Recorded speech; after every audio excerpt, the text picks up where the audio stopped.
Hello, everyone. To confirm, it's great to be here with all of you. Thank you for having us here today. My name is Mark Nabong.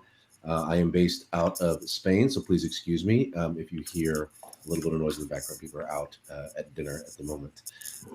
We'll get started here right now. This is ESG Healing the World. We have three fantastic panelists today, and I figured we'd start off with about 3 or 4 minutes from each panelist to explain what you're doing right now and how it relates to ESG and the sustainability goals that we all have for the planet. So I'll start alphabetically with Andrew Griffiths.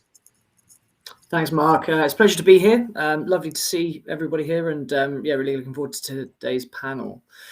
So I'm from PlanetMark, and we had a little lovely introduction there from the two hosts at the start there. But I guess fundamentally what we do is we help organizations demonstrate continual progress and action on climate change. So we certify organizations for progress. So they have to be reducing their emissions year on year in order to qualify. We have over 600 organizations in the community so far and rapidly growing. It's a mark of progress. We also do stuff in real estate and construction, again, certifying for reduction of carbon emissions. And we do a lot of work around net zero. So we're one of the official partners of the United Nations backed Race to Zero campaign, where people can pledge net zero targets with us, and it's recognized by the UN. And we're here to sort of act as a sort of a hands-on supporter and advocate for credible action on net zero, credible action on addressing climate change risk, and fundamentally doing more good. So looking forward to today's panel, and keen to dig in, and if people have questions and stuff, ask away. I'll ask a quick question, Andrew. So your PlanetMark, is that based primarily in the UK, or do you have offices elsewhere as well? We're predominantly a remote business. So we began in the UK in partnership with a wonderful charity called the Eden Project. So the UK is our home.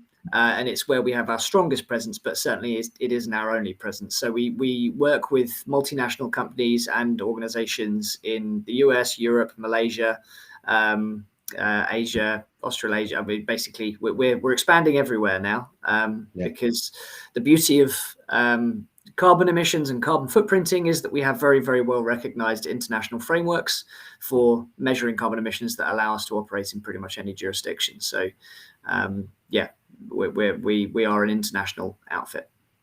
I guess when it's a common problem, it has to cross international borders.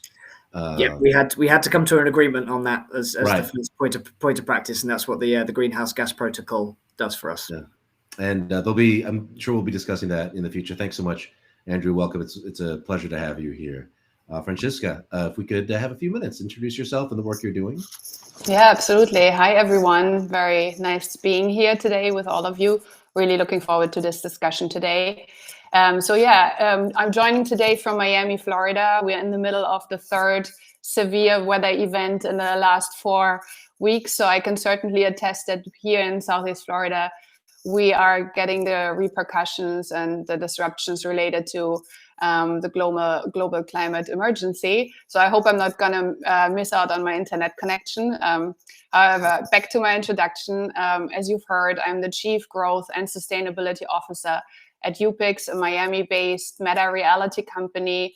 And as the Chief Growth Officer, I oversee the strategies and lead teams that help the company capture new business developments, new business opportunities, expand geographically into new channels, sales channels, and so forth. And I also simultaneously wear my other hat as the Chief Sustainability Officer, making sure that these growth initiatives are in line with the company's ESG targets. And I'm looking forward to discussing this more in detail coming up and during this discussion. Looking back at my career, I've worked primarily from within or with corporates or companies, the private sector, both as a corporate executive and as a management consultant, working with corporate leaders to adapt business models and make them more sustainably and integrate sustainability into growth and into business initiatives. That has really been the red thread throughout my career, proving the business case for sustainability and convincing corporate leaders that it is possible to meet ESG and growth targets at the same time. I have worked, before I joined tech 2 years ago, I was predominantly working in agriculture and food. So that's my strong background. Worked all over the world, from Brazil, several European countries, North America, the whole South American continent, really, in the agriculture and food system. So I've written 2 books about food security and how it's affected by climate change here in the Southeast Florida region. So that's one of my big passions as well. I hold a PhD and an MBA, and I'm currently pursuing a certificate in sustainability at the Harvard Extension School. And yeah, looking forward to being here with you. It's fantastic to have you here. And I'll point out too that, as you mentioned, the severe weather event, we can see through the corner of your screen the wind kick up quite a bit there. Yeah. So please let us know if the hurricane siren goes off or anything like that, that we need to be concerned with your well-being. Michael, it's a pleasure to have you here. Would you mind introducing the work you do currently? Yes, thank you for having me, and thank you all for joining us on this lovely Sunday early afternoon here. So, as Mark said, my name is Mike Ferguson, and I lead the Sustainable Finance team in the Americas for S&P Global Ratings. And I realize the name S&P Global Ratings may be new to some of you, and we are at heart a credit ratings agency. So for a very long time, we provided assessments on the relative credit quality of companies that we rate. For a long time, that has also included ESG. In fact, probably well before ESG was even a term that was used in the space. And I'd say it's fair to say that that risk is growing in terms of how it impacts credit quality. I would also say that my team's big role is to help our credit analysts who cover various sectors and issuer types embed ESG in credit ratings and be more transparent to investors about how it is we do that. We also develop products that are focused on sustainability. So that includes second-party opinions, which I'll get to in just a bit here. But we do all of this in part because investors, I think, are increasingly scrutinizing ESG information. There was a time not too long ago where companies could put out more or less anything related to sustainability. There wasn't a lot of comparability. There wasn't really any mandate to do it in most parts of the world. And investors didn't really entirely know what it meant. And so what it was kind of a bunch of marketing. And I think that that's transformed a little bit. And I think that we're fortunate that we can kind of rally around these seminal events to figure out how that's changing. So I was just at Climate Week a few weeks ago back, it was here in the New York area. And I think we got kind of a good update about where investors are thinking about ESG now and kind of what's important to them, which I'll also get to in a bit here. And then obviously just the past few weeks here in Egypt, we have heard about the results from COP27, which again is something we can probably get into in more detail. But what I think it's fair to say is that the discussion around ESG has evolved pretty quickly. Any political machinations in the U.S. aside, investors are taking this a lot more seriously than they used to, and I don't think that there probably are some exceptions, but for the most part, investors are not tolerating companies that aren't at least sharing a strategy around this. I don't think anyone's naive enough to think that any company is at a terminal point when it comes to ESG, or that they're kind of an avatar just yet. But in general, investors want to know how a company is managing transition risk, how it's looking at what its workforce is going to be in the future, especially coming out of COVID. That's a really important question. And then governance, it kind of never goes out of style, because I think every once in a while we're reminded of what bad governance looks like and how devastating it can be. Just the last few weeks here in the crypto space, obviously this has kind of reared its head. And, it just goes to show the importance of board stewardship of a company and how a company is structured. But at any rate, I'm glad to be here and happy to further this discussion.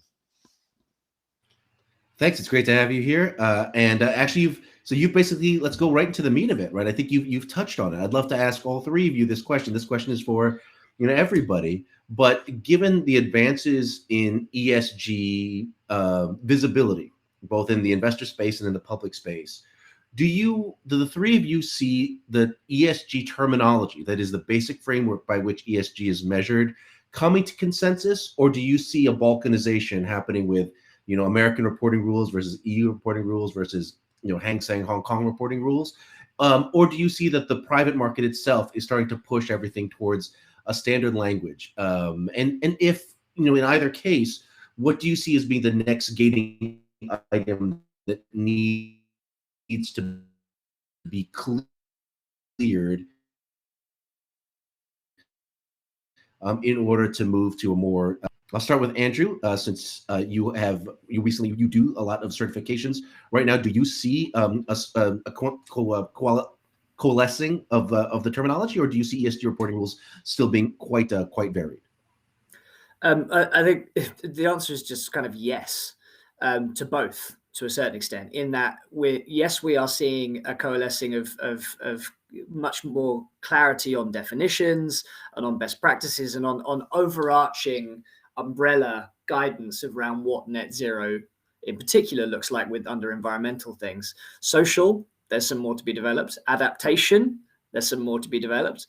But broadly, there is consensus forming. So, for instance, last week we saw the ISO net zero guidelines released, which is the first end-to-end framework that we've ever had for what good net zero governance looks like, from your targets to the plans that you release to how you actually then claim to have achieved net zero.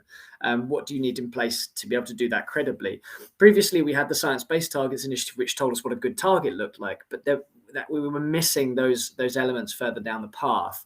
And so the ISO Net Zero guideline has really filled that hole for us and will now be used, now that they've sort of created global consensus around this. They had more than 1,200 organizations and people from over 100 countries contribute to the development of this set of guidelines. Good consensus means that this will now form the baseline for all standards around net zero. And, there's some really significant pieces within there around what good governance looks like, from really sort of overarching things around needing to appoint someone who is competent at a board level to oversee the sort of the delivery against targets, to needing to link direct to remuneration, their bonuses and their payments to the achievement of net zero targets. All of these sorts of things start to give very sort of precise sort of prescriptions for what good governance looks like. But at the same time, we're seeing a very necessary move towards having more sector-based guidance. So that's why there is also this plethora of different standards emerging as well, which is necessary. So in the UK, PlanetMark, we sit on a task force who are forming the UK net zero carbon building standard, to look at what does a net zero carbon building look like. That's very different to what net zero transport looks like, what net zero energy infrastructure looks like, et cetera, et cetera, et cetera. So we kind of need both. We needed this overarching umbrella piece, which tells us what good looks like at a foundational level. But then we also now need to build much more sector-based, action-based plans on how we implement these things sector by sector, market by market, geography by geography. And that's, the devil is in the detail, and that's what we're sort of starting to get to now. To the devils in those details. That's wonderful. Thank you, Andrew. Michael or Franziska, I'd love to have your thoughts if you have any there. Yeah, gladly. I'd be happy to jump in here. So I kind of echo what Andrew mentioned about the sector-based piece of this. I think if you look at the SBTI, the Science-Based Targets Initiative, you see that what needs to be done in each sector, it varies sharply. And I've been looking at the airline sector a lot recently as one example. And that's an interesting one because the footprint is massive, and it's part of the larger transportation sector. In the transportation sector, there are some obvious solutions, but they don't really apply necessarily to airlines. And so the incentives for a CEO or an executive, in the airline sector are different than for a utility where the answer is an obvious one. Just put in more renewable energy and you'll be fine. And so, and Andrew's right, these things transpire over a period of decades. The 2050 net zero goals, that's like 4 or 5 CEOs from now, right? So how do you motivate people to work on the targets so that that is actually manifested. And I think so, the way we scrutinize this is we do look at CapEx a bit closer, right? Are they putting their money where their mouth is? Are they finding the right partners outside their companies in order to make sure that whatever scientific progress needs to be made is actually happening, and that they've got the right people to help with that? And then, as Andrew said, just compensation. Is there a link here between kind of what they say and what they actually need to do in order to make progress? And in terms of the language being common, I would kind of say, we're always at this conundrum, and it's not just with ESG. Does regulation lead, or does the corporate sector lead? Right. Oftentimes the answer is in Europe. The regulation sometimes leads. In the US and LATAM, which is what I cover, sometimes it's corporate innovation that supports on this. And I think that there's an element of that here. I think that even the SEC disclosure rules around climate that have been proposed, I wouldn't say that they're exactly trend setting. They kind of follow from TCFD to some degree. And nonetheless, investors are scrutinizing them more closely. And it's really not just on climate. It's actually on things like human capital, which I think U.S. investors have an acute interest in. So, yeah, we're speaking the language a bit better. And I think that that's going to evolve over time, but certainly enhanced regulation. And and it does not. When I say regulation, I don't think I don't just mean the government. I mean that there are certain sectors I think are policing themselves a bit better, creating templates that their companies can fill out. I work with the utility sector in the U.S. a lot, and I think they do a pretty good job of having a common template of the most material factors that most of their participants actually complete, and that helps us do our analysis. Franziska, you also have experience in LATAM and across a number of different business cultures. Like, do you see what Michael's talking about? Do you see those changes happening in that fashion? Where do you see, the kind of next steps going? So yeah, coming back to your previous question, bringing in a little bit my experience and my perspective from the corporate sector. Yes, we see some coalescence, and we see that the standards are getting better. So in that term, I agree with Andrew and Michael, what they said. However, it's still extremely complex. And I think this is something we need to understand, and also we need to convey to future leaders, hopefully, that are watching this panel discussion, either in business or in sustainability. It is still an extremely complex environment if we look at all of the standards. And as a sustainability professional in a corporate setting, you have to be very smart about choosing the standards you follow in order to obviously satisfy investors, but then also to serve the real purpose of standards, which is to improve the ESG performance of your company, right? So that's the whole goal. You want to be better, not only to attract financial capital, but then also have low environmental footprint and be better for society.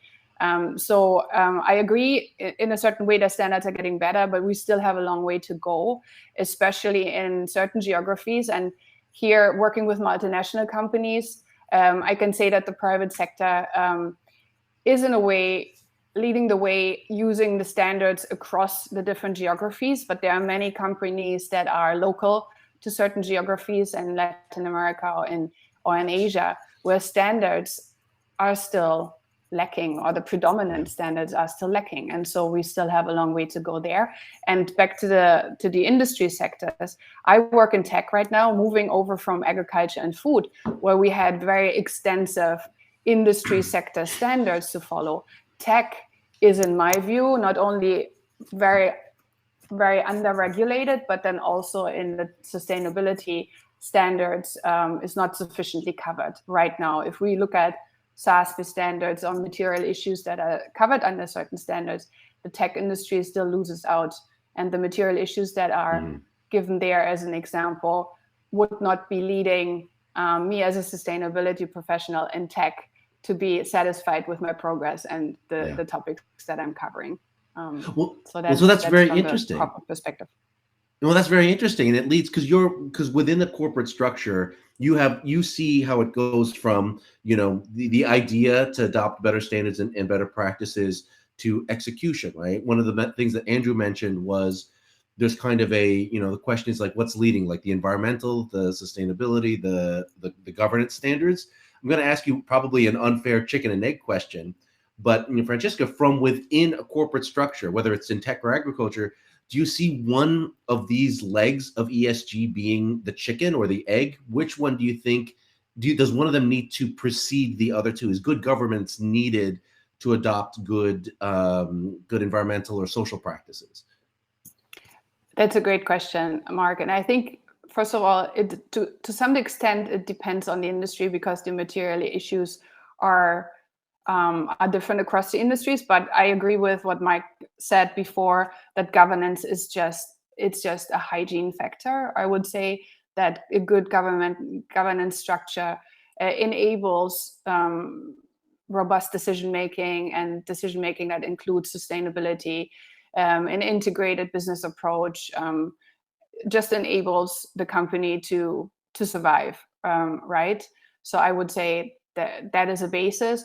But then if you are in a certain industry that deals with environmental resources, either exploiting it or profiting from them in a certain way, you cannot get away from the E perspective. And then in the social pillar, especially in tech, where hiring, or many industries are now affected by that, but hiring practices have been huge. And DEI, how you integrate your community into product development, and then how you engage and enrich communities, have been becoming thankfully more and more important for so many companies. So it's a very difficult decision to make a decision across these pillars.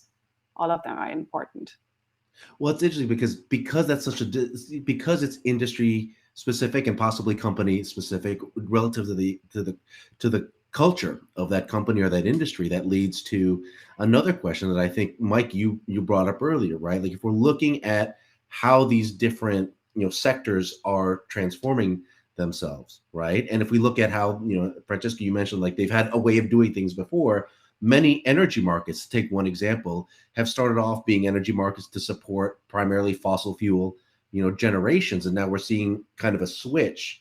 Mike, when in your work, as you look across different industries and different, investment regimes, do you see the energy markets transforming to accommodate the energy transfer, and how are they managing to do that? Are they getting close to ESG, or are they off the rails? Where do you see their transformation happening? So it's interesting we're having this conversation now and not a year ago, and I'll mention why in a second here. So I mentioned previously that I had been at Climate Week a few weeks ago. Promise I'm going somewhere with the story.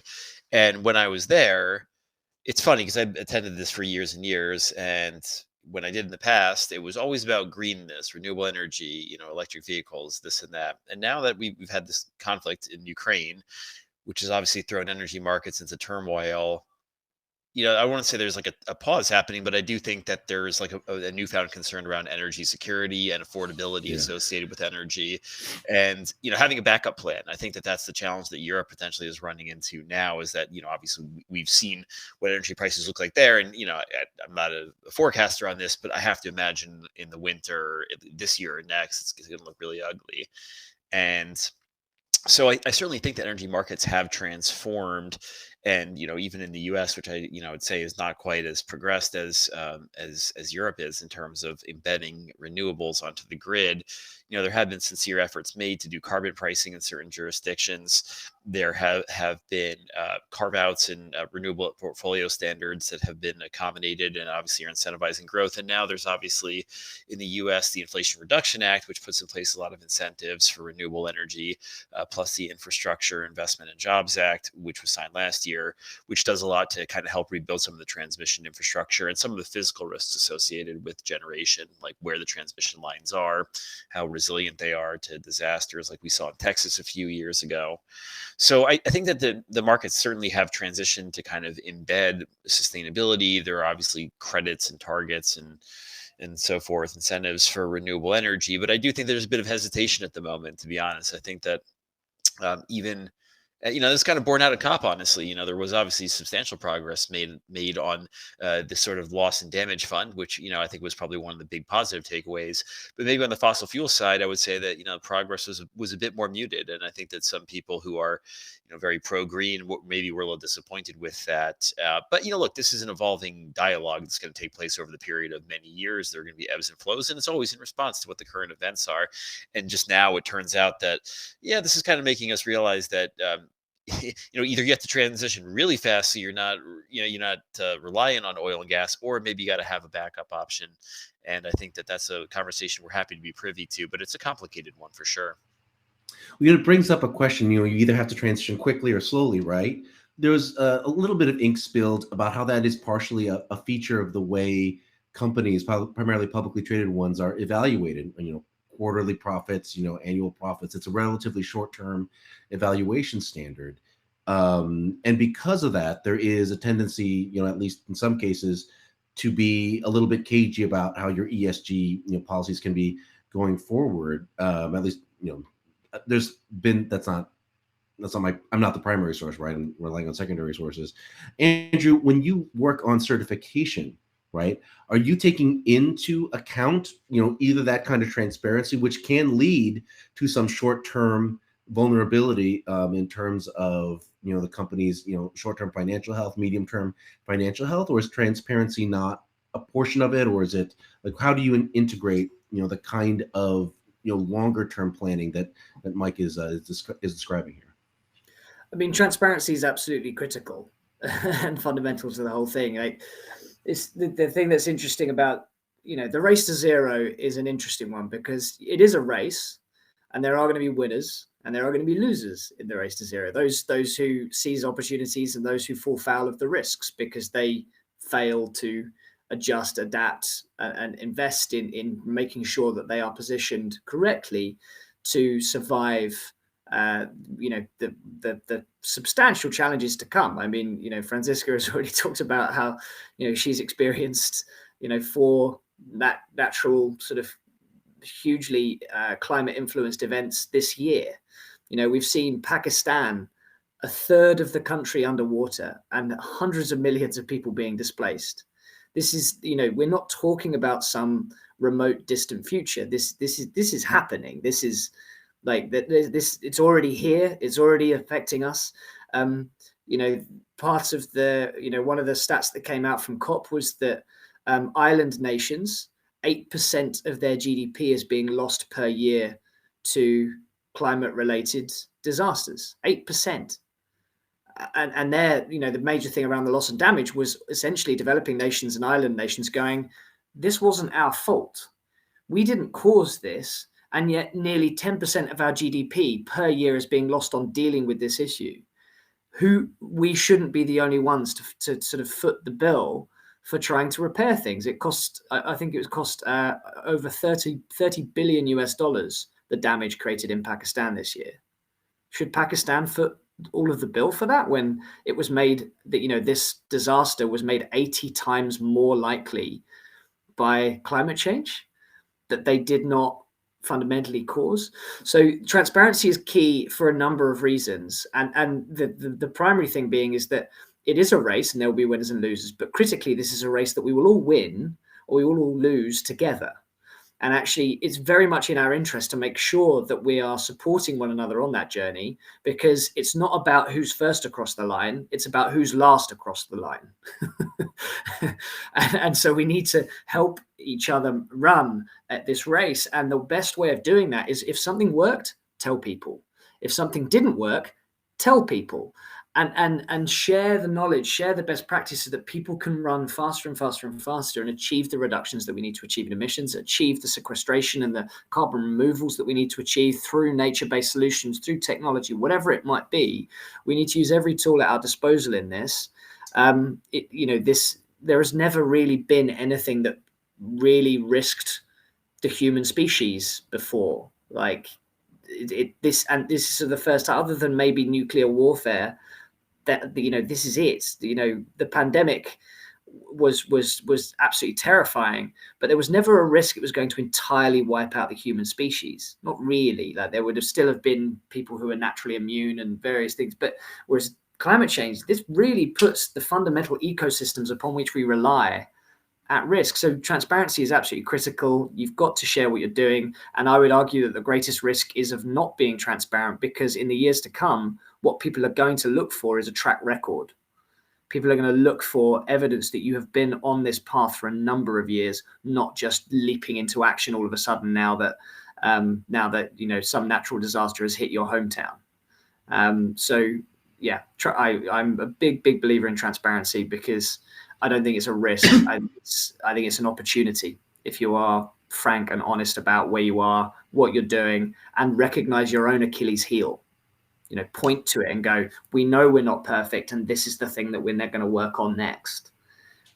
People tend to embrace that quite readily if you're open about it. If you try and hide stuff, that's where you come afoul of greenwashing.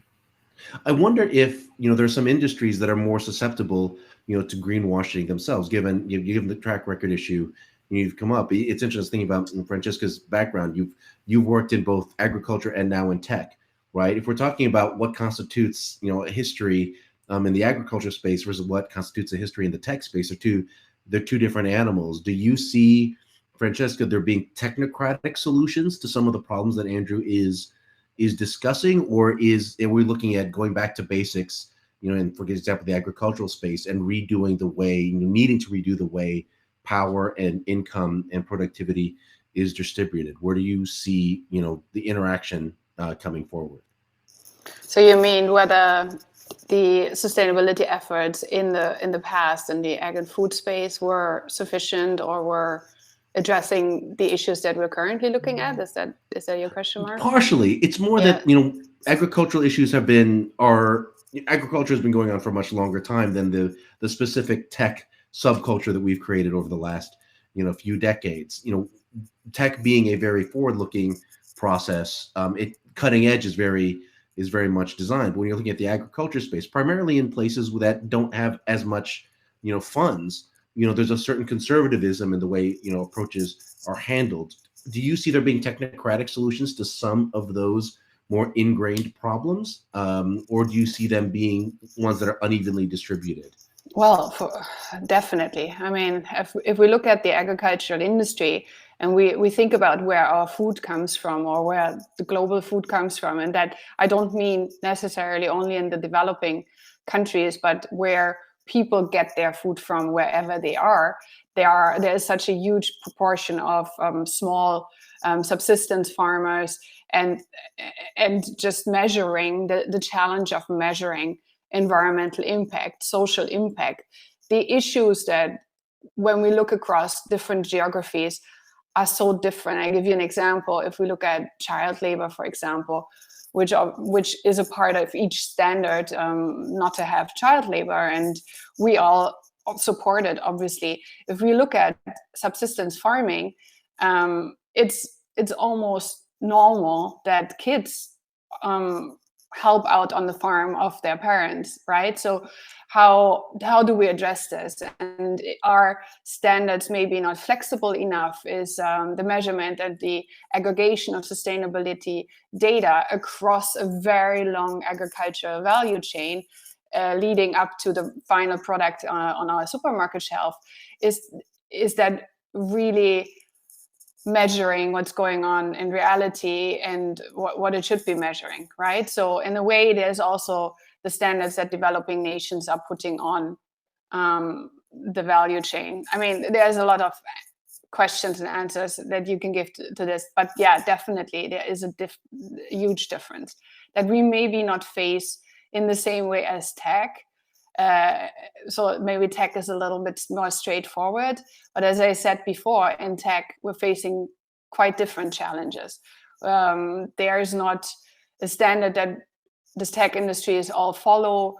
There are certain initiatives driven by the tech industry, for example, related to DEI, because DEI is not considered sufficiently. There are certain standards related to product liability. So what's the responsibility of tech firms related to, for example, increasing suicide rate amongst the youth because of social media platforms? These things are not necessarily considered in the current standards and product liability topics or requirements in the standards. So yeah, both. I mean, I would say all sectors still have their challenges, and we can only work towards, as an industry, as the experts in the industry, work towards making the standards better by cooperating with standard setting bodies and collaborating in working groups and so on, and also increasing our voluntary contributions and our voluntary commitments. do you find that within your work, within companies, do you find that there is a particular one or two biggest sources of resistance to these kinds of actions? Do you see it being bottom line? Is it more structural? Do you see the boards being more resistant to these kinds of changes? Do you see executives being more resistant than the boards because they have to execute them? I'm just wondering if you have, if you, nothing that would break an NDA, right? But if there's anything that you've experienced that's been systematic. Yeah. So one big concern is always profitability. Sustainability, and I've just seen a survey coming out this past week, that most top managers still see sustainability as a cost adding cost on, instead of viewing sustainability as an opportunity to, first of all, taking cost out by being using resources more efficiently. And I've seen this time and time again, if companies get involved in eco-efficiency, so meaning energy optimization, water optimization initiatives, that usually their OPEX go down. And on the other hand, looking at the opportunities that sustainable business models can create in terms of new revenue models, increased engagement with communities, more consumer demand for sustainable products, and so forth. So profitability is always a very contentious issue that is discussed in top management and on board level. I still see there a huge paradigm shift that needs to happen. A huge understanding how to make it work and creating the business case for sustainability. And then, interestingly, as Andrew mentioned, transparency is key. Yes, transparency is key. Partnerships are key, but both are still on a corporate level. Many companies are still hesitant to engage in both of that. So because they make themselves more vulnerable to scrutiny, they can be measured by outside third parties.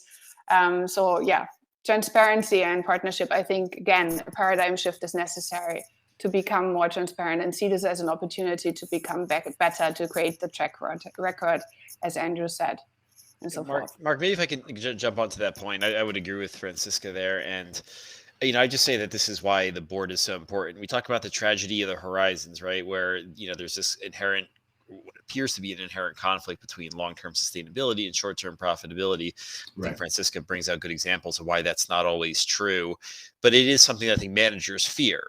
However, the board is kind of responsible for setting the long-term agenda. I mean, they're stewards of long-term capital, right? And so certainly, there's got to be a voice in the room that has an appreciation for how it is that energy transition or physical risk could erode value over a period of years.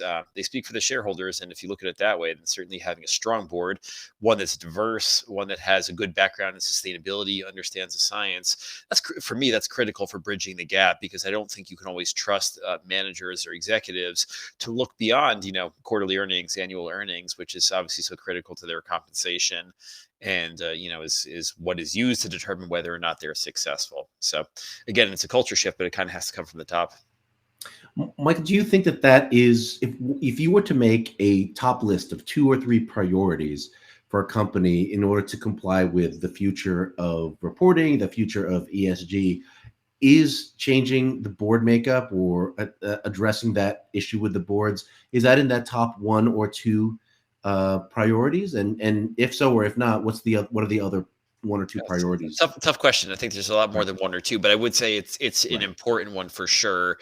And again, it's not easy to just turn over a board like that. It obviously takes time. You have to deal with retirements. But I would say that for a board, creating independence is important, right? So having kind of new blood, I think is good to make sure that there's not an overly cozy relationship with with senior management sometimes, but the sustainability, knowledge, and diversity, I think, is essential. So I would say it's important for aligning interests longer term.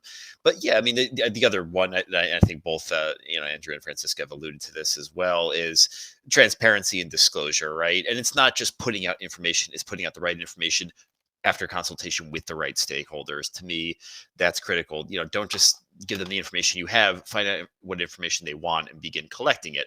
And again, if you look at TCFD filings, like I do, it's part of our job. Sometimes the first year or two, they're not very good, right? But I think that what's doing is showing companies how they can be better at it and how they can start gathering the data that the stakeholders need to make effective decisions. So making those decisions, right? Like let's say you have them at the at the board level, right? Like you've had those changes, right? So the question then becomes like once it moves to the executive level, we've given you the priorities, we've given you what we need to do at the board level. Andrew, do you see in the work you do in certification, do you see there being within, if you were to ask, moving from the board level that Mike's talking about, moving to the execution level, pardon me, if you were advising company, it hired PlanetMark to go over a strategy, is there a one or two, three priorities that you typically see companies needing to push to the forefront when you talk with them? Yeah, we sort of have a 3-pillar process to thinking about this stuff. The first is to measure. You can't manage what you don't measure. It's just the fundamental rule in life. If your CFO comes to you and says, I want you to save money in the budget and save us some money, but I don't want you to measure anything. I don't want you to set any targets. I just want you to come up with a wonderful list of things that you will do that you think might reduce the amount of money we spend. And then we'll show that list of wonderful cost-cutting measures to our investors, and they'll be really, really pleased with us, of course. Absolutely not. Like, if we wouldn't know whether or not it had worked, we wouldn't know what the payback periods were or the returns on investment. We'd have no idea which things to prioritize in our next round of doing things. And yet, at the moment, that's a lot of what you can sometimes see on company websites talking about sustainability. It's just, here's a list of things that we've done. We don't really know how it's impacted our carbon footprint because we haven't measured it. So first of all, measure, know where you are, understand your position so that you can actually work from somewhere and set targets that are credible and reasonable because you know what you're working from. The second step is to engage.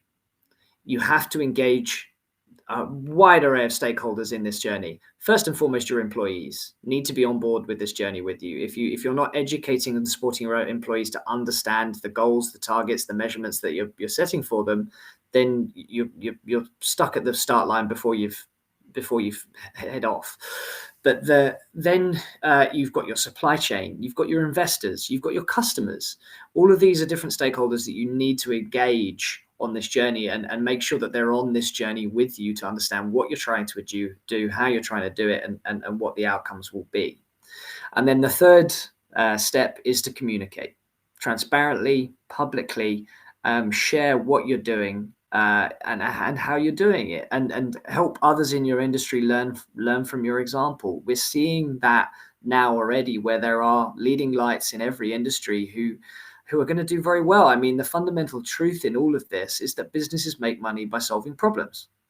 And the bigger the problem is, the more people that problem affects, and the more complex the solutions are, the greater the market opportunity. Now, you name a bigger potential problem than the risk of human extinction. Can't be done. Therefore, whichever businesses in whichever industry who find meaningful solutions to this challenge that we face are going to do very well, because they're solving a problem that affects a lot of people in a really pronounced way. So that's our sort of 3 top priorities. We say to people: measure, engage, communicate. And follow that process as an annual cycle of governance, where you're making sure you've got the right things that are being measured, you're improving your measurement as time goes on, you're engaging people in the right ways through education, through actions, through target setting, through all of these different things, and then you're communicating what you're doing very clearly and transparently. You bring up you have a line which I think is really good, which is the companies that solve these problems do well. It's that last part that's a challenge, right? Convincing the stakeholders that by doing good, they'll do well, right? And Franziska, your title, I think, is a fantastic title. You're the Chief Growth and Sustainability Officer. I've read tons of folks that would say that growth and sustainability do not mesh, right? Both from, the people who care about the environment, people who don't. I've heard that from both. What are the biggest ways in which you could describe, could emphasize that growth and sustainability do not need to be at odds together, which seems to be a central conflict within the language that many companies have?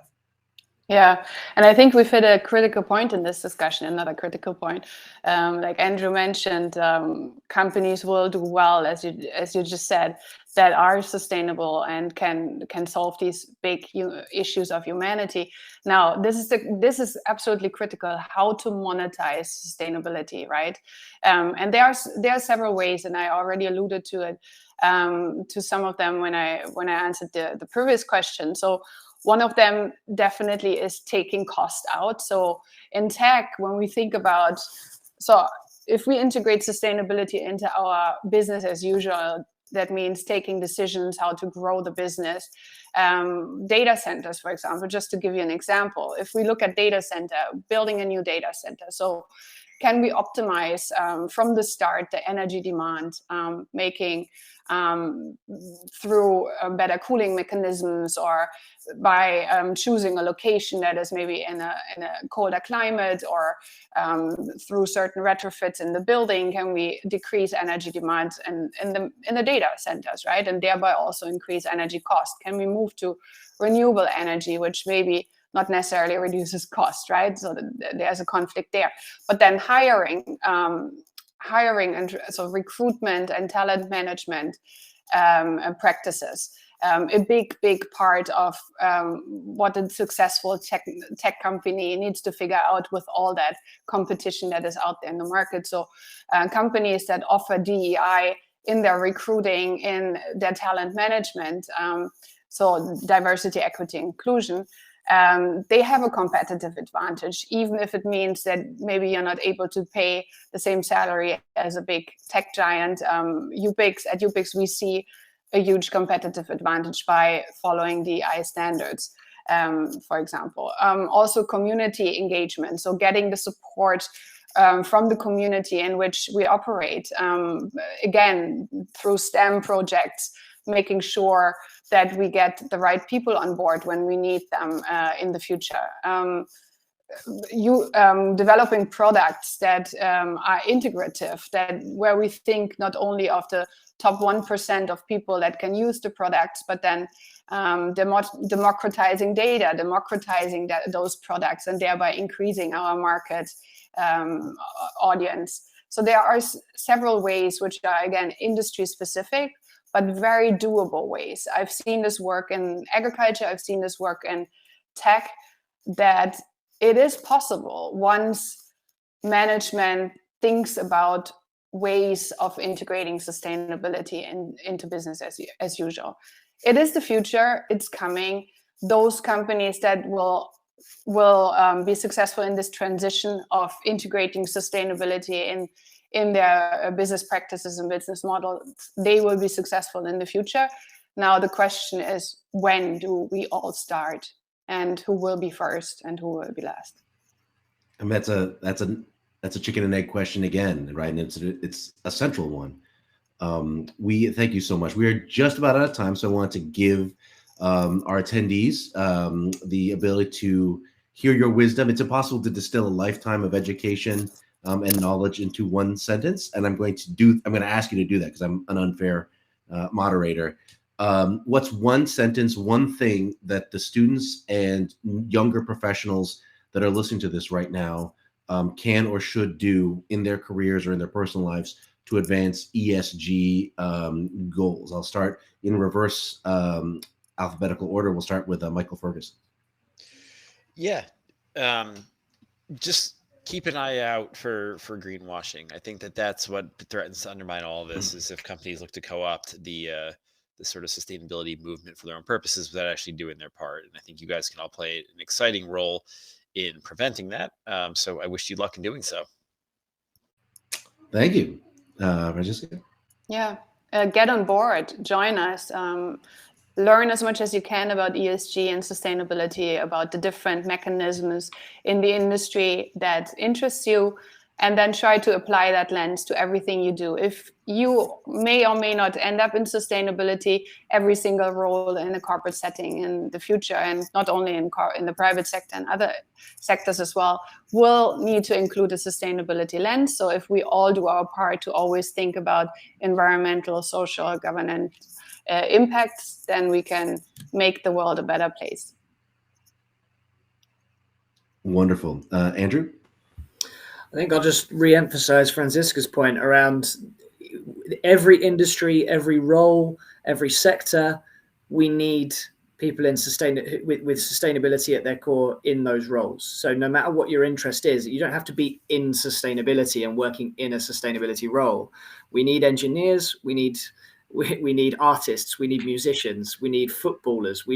Every single part of society and industry, we need people who care about sustainability to step into those roles. So seek out what you're good at, what you're passionate about, and then work out how can you make a difference within that role, within that context, and do the most that you can, and ally yourself with others who care about it as well.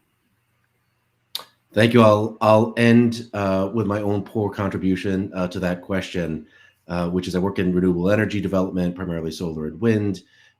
So I would say one of the best things that people can do is recall that you don't have all the answers, and the answers are constantly changing. This world is incredibly fast. The technology, the knowledge is incredibly quick moving. So remember that you don't have all the answers. And if you start to believe that you do, ask someone, because there's a lot more to learn wherever you are. I used to work for Tesla, and I will argue that my former boss has not learned that lesson. So please remember that you don't have all the answers, and you should feel free to learn new things and hear from people who are smarter than you at all times. I believe it is now 20 after. So I believe that we have concluded the session. I want to take this moment to thank all the professionals here. It was an incredibly enlightening conversation for me. It is very hard to take notes while moderating a panel, but I've done my best because I've learned quite a lot from the three of you here today. I don't believe that there is currently any questions. I'm looking at the comments section, so I don't see any current comments. So I will take this moment to thank everybody and to ask our hosts at UPenn to please extend our gratitude to everyone behind the scenes and in front of the scenes who put this conference together.